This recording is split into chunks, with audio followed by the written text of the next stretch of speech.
Salutations. Jared over here. I saw the interview where you said, maybe this fight wasn't the one you were looking for against MVP, but you can appreciate it as like a martial arts competition because of what he brings. So I guess now that you've had time to, put in a full camp and watch some tape on MVP, I guess what do you make of him as an opponent overall? The same thing I make of any other opponent. Target acquired. Yeah, that's it.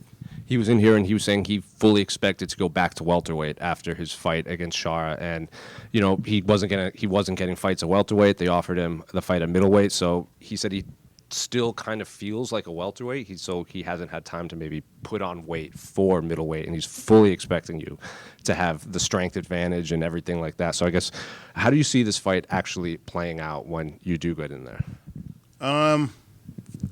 I love it when you guys ask that question. How do you see the fight playing out? I don't, theoretically, I don't know. I see myself winning. That's the only way I see the fight playing out. That's the only thing I want to envision. I don't want to think like, well, this could happen or that could happen. That's already been taken into account before I even signed the contract. You know what I mean? So I see myself winning. Pressure, making him miss.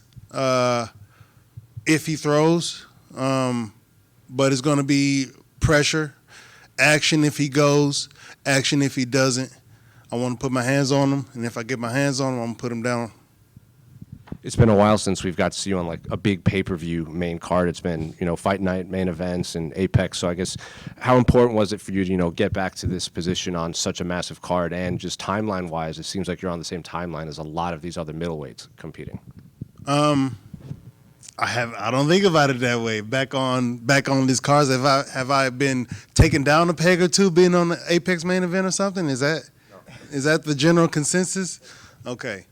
Well, because I thought I've been doing good, to be honest. So it's a result of my work, being on a card of this caliber. This is a high-profile card. I see where you're going. Now I see where you're going with that, but it's a high-profile card, and it's like you said, fruits of my labor. So yeah, I'm definitely appreciative of the opportunity to compete on this card, especially with the middleweight strap on the line. And I'm gonna go out there and show the world again that I'm still here, I'm still dangerous, and I'm only getting better. Jared, when you look at this fight with Michael, it would seem that he has the ability to kind of frustrate his opponent sometimes with the way he keeps his range and the way he keeps his distance. Do you therefore think you might have to really try to keep your patience and composure, or is actually the antidote to him is to not keep your patience and really be aggressive to try and stifle that movement? Which way do you have to play it? A little bit of both, like patient pressure. Me personally, I don't want to give him the time, era, opportunity to do any of that awesome shit we've seen him do throughout his career. So pressure, but I definitely don't want to rush into anything because he's a master at making people overextend and then catching them while they're trying to extend. So patient pressure. So I have to be. It's going to be all about, for me. It's been all about movement, how I'm going to be moving in there, the effects that it's going to have on my positioning, as well as the effects that it's going to have on my opponent. Yeah. You've obviously been doing this for a while now. Is it kind of fun when you get someone like this across the desk, because it's a different sort of puzzle and it gives you a chance to be more creative and maybe try new aspects of your game? Does this sort of excite you at this point? There is an element of excitement. I'm excited with any fight. Every fighter brings something different to the game. So the difference here is pretty dramatic, I suppose, given his style. So, but he isn't the first person I've encountered with a style like that. So, patient pressure. I was about to go, man. Y'all better. Shit. Obviously, we got the middleweight championship fight for the main event. But who do you have in that? I don't pick fights.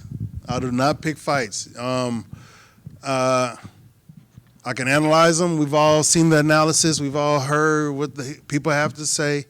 So I don't think I need to add my 2 cents into that. So I'm excited. I would like to watch it, but they turn around and ship us fighters homes after fights. So I might have to stream it. And also, Joe Rogan said that he believes that MVP is like the biggest puzzle to solve in the entire sport. I just wanted to see your opinion on that and if you agree with that statement. No. I think he's been successful in what he's been able to do.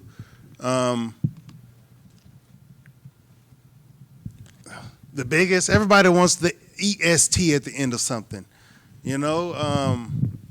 And if they ain't going for that, they want to be a GOAT. So I don't even want to get into that pissing contest. Who's the biggest? Who's the bestest? Who's the baddest? You know, that's for everybody else to determine. I don't even want to go into that conversation. I feel like I will have to lessen myself to even think in that regard. So next question.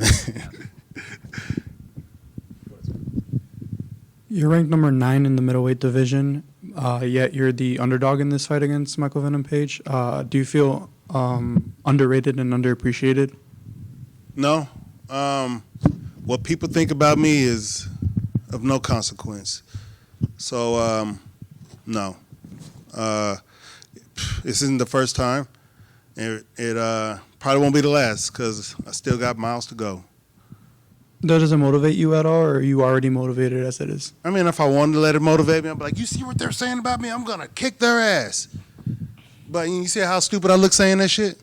So I'm a grown-ass man. I'm 41 years old, so I don't play games. I don't join in any of the reindeer games. That's what I see. When I watch TV, those are reindeer games going on. When you guys ask me some of these questions about the reindeer games, I feel like I got to lower my brain, lessen my thinking ability, and become smaller and lessen myself on how I see myself to even think like that and answer your questions. So I can't even remember the question, but I'm great. And then just last thing, Chicago hasn't had a UFC main card since 2019, and they're known as a very lively crowd. Are you excited to perform in front of a Chicago crowd? I'm always excited to perform and walk out with a crowd. Something about this whole thing feels reminiscent of my debut in the middleweight division. So hopefully the arena gives me that same energy. Hopefully the fight goes better than it did that night, and it'll be cool, man. It's going to be a good night for sure. Just right here, Jared, real quick.